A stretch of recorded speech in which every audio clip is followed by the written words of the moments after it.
સર્વેને જય શ્રી કૃષ્ણ. આજે આપણે જાણીશું શ્રી દુર્ગા સપ્તશતીનો ભાવાર્થ. શ્રી ચંડીપાઠનો પહેલો અધ્યાય. મધુકૈટભ વધ. મેધા ઋષિ દેવી ભગવતીનો મહિમા વર્ણન કરે છે. વિનિયોગ. આ પ્રથમ ચરિત્રના બ્રહ્મા ઋષિ, મહાકાલી દેવતા, ગાયત્રી છંદ, નંદાશક્તિ, રક્તદંતિકા બીજ, અગ્નિતત્વ અને ઋગ્વેદ સ્વરૂપ છે. શ્રી મહાકાલીની પ્રસન્નતા અર્થે પ્રથમ ચરિત્રના જપનો વિનિયોગ કરું છું. ધ્યાન મંત્ર. જ્યારે ભગવાન શ્રીહરિ નિદ્રાધીન થયા હતા ત્યારે મધુ અને કૈટભ નામના બે દૈત્યોનો વધ કરવા માટે કમળમાંથી ઉત્પન્ન થયેલા બ્રહ્માજીએ જેની સ્તુતિ કરી હતી એવા શ્રી મહાકાલીએ પોતાના 10 હાથમાં ખડ્ગ, ચક્ર, ગદા, બાણ, ધનુષ, પરિઘ, ત્રિશૂલ, ભુશુંડી, મસ્તક અને શંખ ધારણ કર્યા છે. એ 3 નયનવાળા છે. સર્વાંગે સુંદર આભૂષણોથી શોભાયમાન થયેલા છે. એમની કાંતિ નીલમણિ સમાન છે. 10 મુખ અને 10 ચરણવાળા દેવી મહાકાલીનું હું ભજન સેવન કરું છું. શ્રી માર્કંડેયજી બોલ્યા, સૂર્યપુત્ર સાવર્ણીને 8મા મનુ કહે છે. તેમની ઉત્પત્તિની કથા હું વિસ્તારથી તમને કહું છું, તે તમે સાંભળો. મહામાયાની અનુકંપાથી મહાભાગ્યશાળી સૂર્યપુત્ર સાવર્ણી જે પ્રકારે મન્વંતરનો અધિપતિ થયો તે સાંભળો. પૂર્વે સ્વારોચિષ મન્વંતરમાં એક સુરથ નામનો રાજા હતો. તે ચૈત્રવંશમાં જન્મ્યો હતો. સમસ્ત પૃથ્વી પર તેનું આધિપત્ય હતું. તે પોતાની પ્રજાનું સગા પુત્રોની જેમ સારી રીતે પાલન કરતો હતો. આ સમયે કોલા વિધ્વંસી કુળના ક્ષત્રિયો તેના દુશ્મન બની ગયા. દંડ આપવામાં પ્રબળ એવા સુરથ રાજાને કોલા વિધ્વંસીઓ સાથે યુદ્ધ થયું. સંખ્યામાં ઓછા હોવા છતાં પણ કોલા વિધ્વંસીઓએ તેને યુદ્ધમાં જીતી લીધો. ત્યારબાદ તે રાજા પોતાના નગરમાં પાછો ફર્યો અને ત્યાં પોતાના પ્રદેશનો જ રાજા બની રહ્યો. છતાં તે મહાભાગ પર પ્રબળ શત્રુઓએ ત્યાંય તેના પર આક્રમણ કર્યું. રાજા દુર્બળ થવાથી બળવાન દુષ્ટ દુરાત્મા એવા એના અમાત્યોએ એના બળ અને કોષ લૂંટી લીધો. આમ સુરથ રાજાનું સદડું પ્રભુત્વ લૂંટાઈ જવાથી તે શિકારના બહાને ઘોડા પર બેસી એકાકી એકલો ગહન વનમાં ચાલ્યો ગયો. ત્યાં તેને દ્વિજવર્ય મેધા ઋષિનો આશ્રમ જોયો. શાંત બનેલા અનેક હિંસક પ્રાણીઓ, મુનિઓ તેમજ શિષ્યોથી તે આશ્રમ શોભતો હતો. ત્યાં જતાં મુનિએ તેનો સત્કાર કર્યો. ત્યાર પછી રાજા મુનિના આશ્રમમાં કેટલાક સમય સુધી રહ્યો અને આમ તેમ ફરવા લાગ્યો. ત્યાં મોહ મમતાથી ઘેરાયેલા ચિત્તવાળો રાજા વિચારવા લાગ્યો કે મારા પૂર્વજોએ જે નગરનું પાલન કર્યું છે તે આજે મારા વિનાનું થઈ ગયું છે. અસદ્વૃત્તિવાળા મારા નોકરો તેનું ધર્મથી પાલન કરતા હશે કે શું? મારો મુખ્ય મદઝરતો હાથી મારા વૈરીઓને વશ થઈ કેવા ભોગ પામતો હશે? મારી કૃપા, ધન અને ભોજન પામી જેઓ મને અનુસરતા હતા તેઓ હવે નક્કી બીજા રાજાઓની પાછળ પાછળ ફરતા હશે. મેં અતિ કષ્ટથી ભેગો કરેલો કોષ ભંડાર સતત ગમે તેમ ખર્ચ કરનારાઓ ખાલી કરી નાખશે. આવી તથા બીજી વાતોની રાજા સતત ચિંતા કરતો રહ્યો. એટલાકમાં તે રાજાએ આશ્રમની નજીકમાં એક વૈશ્યને જોયો. તેને તે વૈશ્યને પૂછ્યું, તમે કોણ છો? અહીં શા માટે આવ્યા છો? તમે શોકમાં ડૂબેલા મનવાળા કેમ દેખાવ છો? રાજાના પ્રેમ ભરેલા વચન સાંભળી તે વૈશ્યે રાજાને પ્રણામ કરી આ પ્રમાણે ઉત્તર આપ્યો. ધનવાન કુળમાં જન્મેલો હું સમાધિ નામનો વૈશ્ય છું. ધનના લોભથી દુષ્ટ એવા મારા પુત્રો અને પત્નીએ મને હાંકી મૂક્યો છે. તેમને મારું ધન લઈ લેતા હું ધન, પત્ની અને પુત્રથી વિહીન બન્યો છું. મારા આત્મજનોએ જ મને હાંકી મૂક્યો છે. હું દુઃખી થઈ વનમાં આવ્યો છું. મને આ સ્થિતિમાં ખબર નથી કે મારા પુત્રો કુશળ હશે કે અકુશળ હશે. વળી મારા સ્વજનો અને મારી પત્ની શું કરતા હશે એની મને અહીંયા રહીને ચિંતા થાય છે. તેઓ અત્યારે ઘરે સહી સલામત હશે કે કેમ? વળી મારા પુત્રો અત્યારે સદ્વૃત્તિવાન હશે કે કુવૃત્તિવાન તે પણ હું જાણી શકતો નથી. રાજા સુરથે કહ્યું, જેમને તમારું ધન લઈ લીધું અને તમને હાંકી મૂક્યા એવા પુત્રો અને પત્ની પ્રત્યે આપના મનમાં આવો પ્રેમ શા માટે બંધાય છે? તમારું મન તેમના તરફ શા માટે ખેંચાય છે? આ સાંભળીને તે વૈશ્યે કહ્યું, હે રાજન, તમે જેમ કહ્યું તેમ જ છે, પરંતુ શું કરું?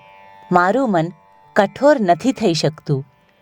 ધનના લોભમાં જેમને પિતાના સ્નેહને ત્યજી દીધો, પત્નીએ પતિ તરફનો પ્રેમ તથા આત્મીયતા છોડી દીધા, એવા લોકો પ્રત્યે મારા હૃદયમાં આટલો સ્નેહ છે. હે મહામતે, તેમના તરફ જ મારું મન દોડે છે. આ શું હશે? નગુના બનેલા બાંધવો તરફ જ હૃદય પ્રેમથી ભરપૂર થાય છે. એ જાણવા છતાં તે શું છે એ હું જાણી શકતો નથી. એ લોકોના કારણે જ હું નિસાસા નાખી રહ્યો છું અને મારા અંતરમાં તેઓના કારણે જ આટલું બધું દુઃખ થાય છે. તેમનામાં જરાય પ્રેમ નથી, છતાં મારું મન તેમના પ્રત્યે કઠોર નિષ્ઠુર નથી બની શકતું. તો હું શું કરું? શ્રી માર્કંડેયજી બોલ્યા, હે વિપ્ર, તે રાજાઓમાં શ્રેષ્ઠ સુરથ અને સમાધિ નામનો વૈશ્ય બંને મેધા મુનિની સન્મુખ ઉપસ્થિત થયા. બંનેએ મુનિને યથાન્યાસ અને સવિનય વંદન કર્યા. તેમની પાસે બેસીને રાજાએ અને વૈશ્યે આમ વાતચીત કરી. રાજા બોલ્યા, હે ભગવાન, મારું મન મારા કાબૂમાં નથી. તેથી જે વાત મારા મનને દુઃખ આપી રહી છે તે વિશે હું આપને પૂછવા માંગુ છું. આપ મને તે સમજાવો. મારું રાજ્ય ચાલ્યું ગયું છે, તેના સદડા અંગો પણ મારા નથી રહ્યા. આ જાણવા છતાં પણ અજ્ઞાનીની માફક તેમાં મારી મમતા વૃત્તિ થઈ રહી છે. આ વૈશ્યને પણ પુત્ર, પત્ની, સ્વજનોએ તરછોડી દીધો છે, છતાં પણ એ સ્વજનો માટે હૃદયમાં પેલા જેવો પ્રેમ રાખી બળી રહ્યો છે. આ પ્રમાણે અમે બંને અત્યંત દુઃખી છીએ. વિષયમાં પ્રત્યક્ષ દોષ દેખાતા હોવા છતાં પણ તે તરફ જ અમારા મન કેમ આકર્ષાય છે તે સમજાવો. હે મહાભાગ, અમે સમજદાર હોવા છતાં કેમ અમને આવો મોહ થાય છે? વિવેકહીન મનુષ્ય જેવી મૂઢતા મને અને આ વૈશ્યને થયેલી જણાય છે. આ સાંભળીને ઋષિ બોલ્યા, હે મહાભાગ, સમસ્ત પ્રાણીઓને વિષયો અને તેના માર્ગોનું સમાન જ્ઞાન હોય છે. તેઓ જુદા જુદા માર્ગે વિષયો પ્રાપ્ત કરે છે. કેટલાક પ્રાણીઓ દિવસે અંધ હોય છે, કેટલાક રાત્રે અંધ થાય છે. કેટલાક પ્રાણીઓ દિવસે અને રાત્રે સમાન દૃષ્ટિવાળા હોય છે. મનુષ્યો સમજદાર છે તે સાચું, પણ તે એકલા જ સમજદાર છે એમ નથી. જે સમજ મનુષ્યોને છે તે જ સર્વ પશુ, પક્ષી, મૃગ વગેરેને પણ હોય છે. તેઓ પણ સમજદાર છે. મનુષ્યોમાં જે સમજ છે તે જ મૃગ, પક્ષીઓને પણ છે. આમ બંનેમાં સમાન સમજદારી છે. તેથી મનુષ્યની જે સ્થિતિ થાય છે તેવી તેમની પણ થાય છે. આ પક્ષીઓને જુઓ, ભૂખથી પીડાઈ રહ્યા હોવાનું તેઓમાં જ્ઞાન છે, છતાં મોહવશ, લાગણીવશ થઈ તેઓ પોતાના બચ્ચાની ચાંચમાં અનાજના દાણા મૂકી રહ્યા છે. હે માનવ શ્રેષ્ઠ, મનુષ્યો પણ પોતાના બાળકો પ્રત્યે આવી જ આશાવાળા હોય છે. પોતાના કરેલા ઉપકારનો બદલો મેળવવા માટે તેઓ આવી અભિલાષા રાખે છે. તે તમે નથી જોતા? મહામાયા જગદંબાના પ્રભાવથી આ સંસારથી સ્થિતિ ટકાવી રાખવા માટે સમજદાર હોવા છતાં પ્રાણીઓ મમતાને વશવર્તી મોહગર્તામાં ગરક થઈ જાય છે. આમાં આશ્ચર્ય પામવાની જરૂર નથી. જગતપતિ ભગવાન વિષ્ણુની યોગ નિદ્રારૂપી મહામાયાના પ્રભાવને કારણે જ સમસ્ત જગત મોહમાં સંપડાય છે. એ દેવી મહામાયા જ જ્ઞાનીઓના ચિત્તને પણ બળપૂર્વક ખેંચીને મોહમાં નાખે છે. તે આ ચરાચર જગતનું સર્જન કરે છે. તે જ પ્રસન્ન થઈ મનુષ્યોને મુક્તિના વરદાન આપે છે. સંસાર બંધનના હેતુરૂપ તેમજ મુક્તિના હેતુરૂપ પરમ વિદ્યા એવી સનાતની અને સર્વ ઈશ્વરોની ઈશ્વરી પણ તે જ છે. રાજા બોલ્યા, હે ભગવાન, આપ જેને મહામાયા કહો છો તે દેવી કોણ છે? હે દ્વિજ, તે કેવી રીતે ઉત્પન્ન થયા? તેમના કર્મ શું છે? તેમનો પ્રભાવ, તેમનો સ્વરૂપ અને તેમનો ઉદ્ભવ વગેરે વિશે હે બ્રહ્મવેત્તા, હું આપની પાસેથી સાંભળવા માંગુ છું. ઋષિ બોલ્યા, હે રાજન, આમ તો આ દેવી સમસ્ત જગતમાં વ્યાપેલી સનાતન નિત્યા છે. એમ છતાં તેમનું વિવિધ પ્રકારે થયેલું પ્રાકટ્ય મારી પાસેથી સાંભળો. નિત્ય એવા આ દેવી જ્યારે દેવોના કાર્યની સિદ્ધિ અર્થે પ્રગટ થાય છે ત્યારે આ લોકમાં તે ઉત્પન્ન થયા એમ કહેવાય છે. સૃષ્ટિમાં કલ્પનો અંત આવતા સમગ્ર જગત સમુદ્રરૂપ થઈ ગયું હતું. ત્યારે ભગવાન વિષ્ણુ શેષશૈયા પર બિરાજી યોગ નિદ્રાને આધીન હતા. ત્યારે વિષ્ણુના કાનના મેલમાંથી ઉત્પન્ન થયેલા મધુ અને કૈટભ નામના બે મહાભયંકર અસુરો બ્રહ્માજીને હનવા માટે તૈયાર થયા.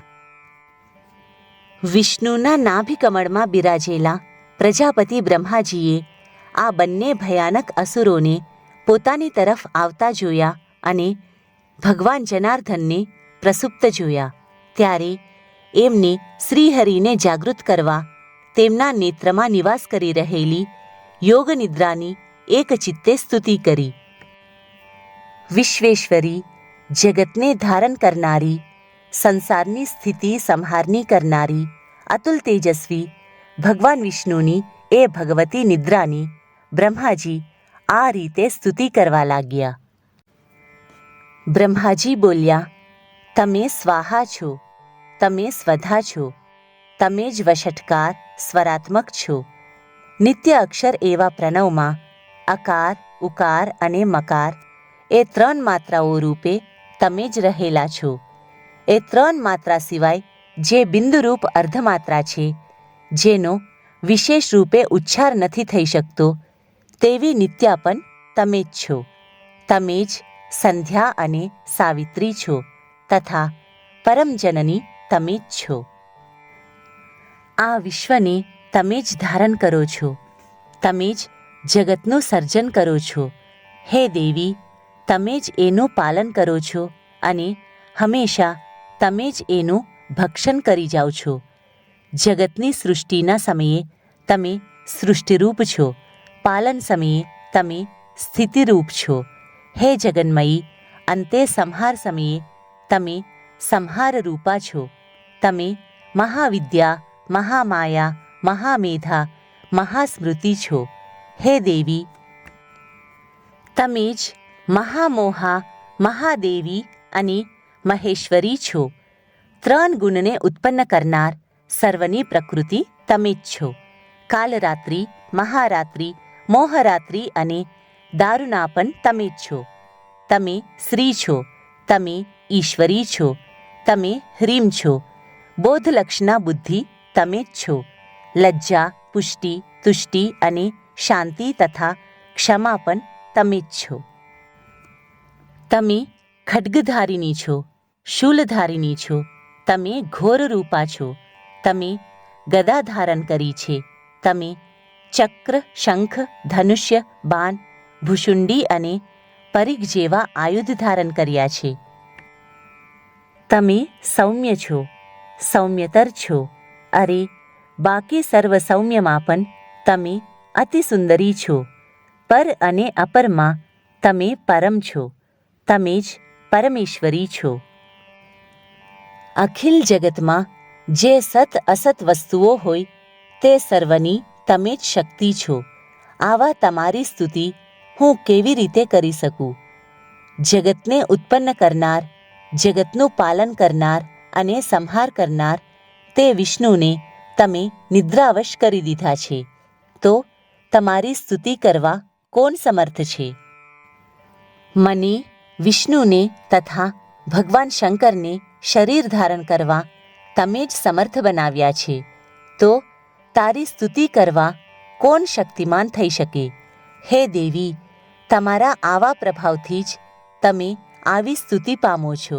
હવે આ દુરાધર્ષ ભયંકર એવા 2 અસુરો મધુકૈટભને તમે મોહમાં નાખો. જગતના સ્વામી અચ્યુતને તરત જાગૃત કરો. આ 2 મહાઅસુરોને હણવા માટેની બુદ્ધિ તેમનામાં જાગૃત કરો. ઋષિ બોલ્યા, બ્રહ્માજીએ આમ સ્તુતિ કરતા તમોગુણરૂપા એ દેવી મધુકૈટભનો વધ કરવા માટે ભગવાન વિષ્ણુને જગાડવા પ્રભુના આંખ, નાસિકા, બાહુ અને હૃદય વગેરે અંગોમાંથી બહાર નીકળ્યા. નિદ્રા દેવીથી મુક્ત થયેલા ભગવાન જનાર્દને અવ્યક્ત જન્મ એવા બ્રહ્માજીને તથા પેલા 2 રાક્ષસોને જોયા. પછી અગાધ સમુદ્રમાં પોઢીને ઉઠેલા તેમને અતિ પરાક્રમી દુરાત્મા એવા મધુ અને કૈટભને જોયા. બ્રહ્માજીને મારવાનો પ્રયત્ન કરતા રાક્ષસોને જોતા તેમની આંખો ક્રોધથી લાલ થઈ અને ભગવાન શ્રીહરિ ઉઠીને તે બંને સાથે યુદ્ધ કરવા લાગ્યા. એ સર્વશક્તિમાન વિભુએ 5000 વર્ષ સુધી બાહુયુદ્ધ કર્યું. તે બંને પણ અતિબળથી ઉન્મત્ત થયેલા હતા. મહામાયાએ તેમને મોહમાં નાખ્યા હતા. એટલે તેમને શ્રી કેશવને કહ્યું, તમે અમારી પાસેથી વરદાન માગો. તમે બંને મારા પર પ્રસન્ન થયા હો તો તમારા બંનેનો મારા હાથે વધ થાવ એટલું જ વરદાન આપો. બીજા વરદાનની મારે શું જરૂર છે? ઋષિ બોલ્યા, આ રીતે છેતરાયેલા તે બંને અસુરોએ સર્વ જગતને જળબંબાકાર જોઈ ભગવાન કમલનયનને કહ્યું, જ્યાં પૃથ્વી પાણીથી ઢંકાયેલી ના હોય એવા સ્થાને અમારો વધ કરજો. ઋષિ બોલ્યા, શંખ, ચક્ર અને ગદાને ધારણ કરનારા ભગવાન વિષ્ણુએ તથાસ્તુ એમ કહી બંનેના મસ્તક પોતાની જાંઘ પર લઈ ચક્રથી છેદી નાખ્યા. આ રીતે બ્રહ્માજીએ જેમની સ્તુતિ કરી હતી એ દેવી મહામાયા સ્વયં પ્રગટ થયા હતા. આ દેવીના પ્રભાવની વધુ વાત હું કહું છું તે તમે સાંભળો. શ્રી માર્કંડેય પુરાણના સાવર્ણિક મન્વંતરનો દેવી મહાત્મ્ય મધુકૈટભ વધ નામનો પ્રથમ અધ્યાય સમાપ્ત.